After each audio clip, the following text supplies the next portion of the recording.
After seeing Tom Cruise absolutely crush it in Mission Impossible, The Final Reckoning, I think it's pretty clear where we'll be seeing him pop up next. But honestly, there's something else on my mind. I'm getting a little nervous about Top Gun 3.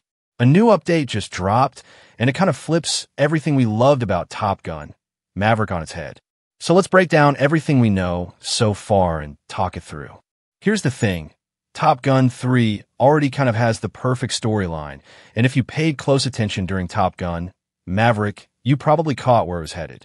Now, Tom Cruise's career really took off in the 80s, but Top Gun in 1986 is what made him a full-on action legend. Even though the movie didn't get the warmest reception from critics at the time, it still managed to become the highest-grossing film of that year. Fast forward over 30 years, and Top Gun, Maverick finally landed, bringing Cruise back as the iconic Pete Maverick Mitchell. This sequel, directed by Joseph Kosinski, caught up with Maverick as he returned to Top Gun, not just as a pilot, but as a mentor. He's guiding a new generation of elite pilots through a mission that's extremely risky. One of those pilots happens to be Bradley Rooster Bradshaw, the son of Maverick's late best friend, Goose. So naturally, there's a heavy emotional connection. Maverick clearly feels responsible for Rooster, and that adds an extra layer of tension to their already complicated relationship. Even though Maverick's story seemed to wrap up beautifully by the end of the sequel, the third movie is officially in development. And it turns out the setup was quietly slipped into the early scenes of Maverick. At the very beginning of Top Gun, Maverick, we get a glimpse of the Dark Star program. Pete is testing this hypersonic scramjet aircraft, which Rear Admiral Kane wants to shut down. His argument is that the program hasn't achieved the goal of Mach 10. And honestly, it's easy to see why he's skeptical. But this is Maverick we're talking about. He pushes the plane beyond its limits, reaches Mach 10, and of course, the prototype ends up destroyed. Kane isn't impressed. In fact, he reminds Pete that the future might not need pilots at all. He even tells him, rather coldly, the future is coming, and you're not in it. That one line could very well be the springboard for Top Gun 3. Because although the rest of Top Gun, Maverick focuses on Maverick training these young pilots for a classified mission, that whole part about unmanned aircraft being the future, it never really goes away. So, for Top Gun 3, it makes total sense to return to that idea. It's not hard to imagine a future where Pete, Rooster, Hangman, and the others are suddenly fighting to prove that human pilots still matter, that they're not just obsolete compared to high-tech drones. And that's what could make the story so compelling. Watching these pilots show that there are still things no machine can do. Now, Maverick's arc in the second movie was pretty complete. He reconnected with Penny, repaired his relationship with Rooster, and proved he still had what it takes as a pilot. So naturally, people are expecting Top Gun 3 to be where Pete finally retires. But there's an even better way to send him off. Let him save the entire Top Gun program. Think about it. Maverick has always been seen as reckless and hard to manage, but he's also one of the best to ever do it. Now that Iceman is gone, Pete's the last of that original crew.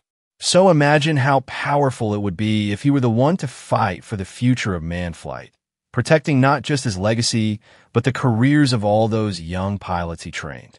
He could still pass the torch to Rooster and step aside, but in a way that's meaningful and rooted in the heart of what Top Gun represents. It would carry more emotional weight than just sending him out on one more dangerous mission. What's interesting is that, according to Top Gun, Maverick co-writer Christopher McQuarrie, coming up with the story for Top Gun 3 wasn't actually that hard. He spoke about it on the Happy, Sad, Confused podcast and said the idea basically came to him and Aaron Kruger in one conversation.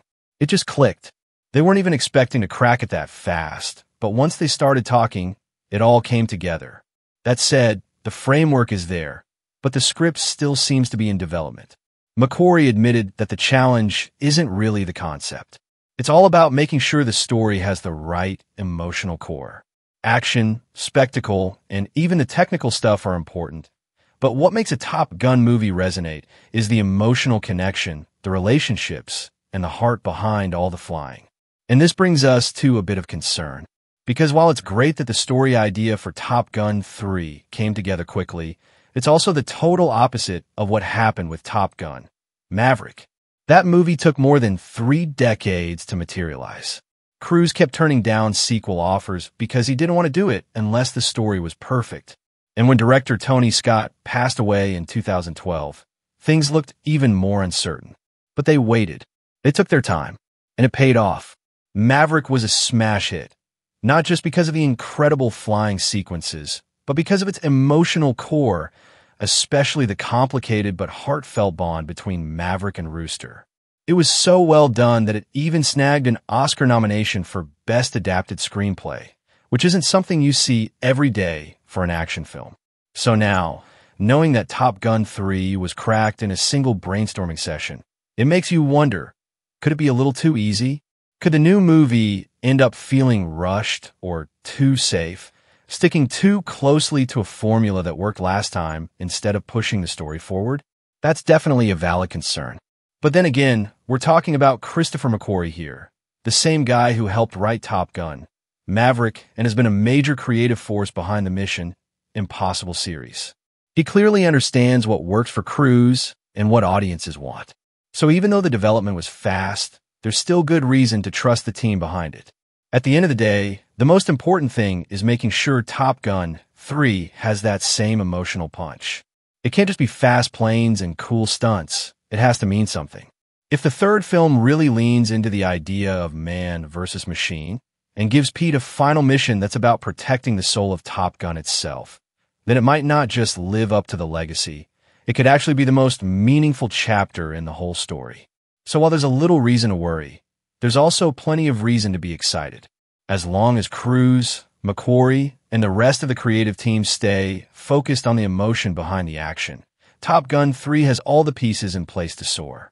And if they really commit to that emotional core, showing Maverick confronting a future that threatens everything he stood for, it could bring his journey full circle in the best way. And that's that for today's video.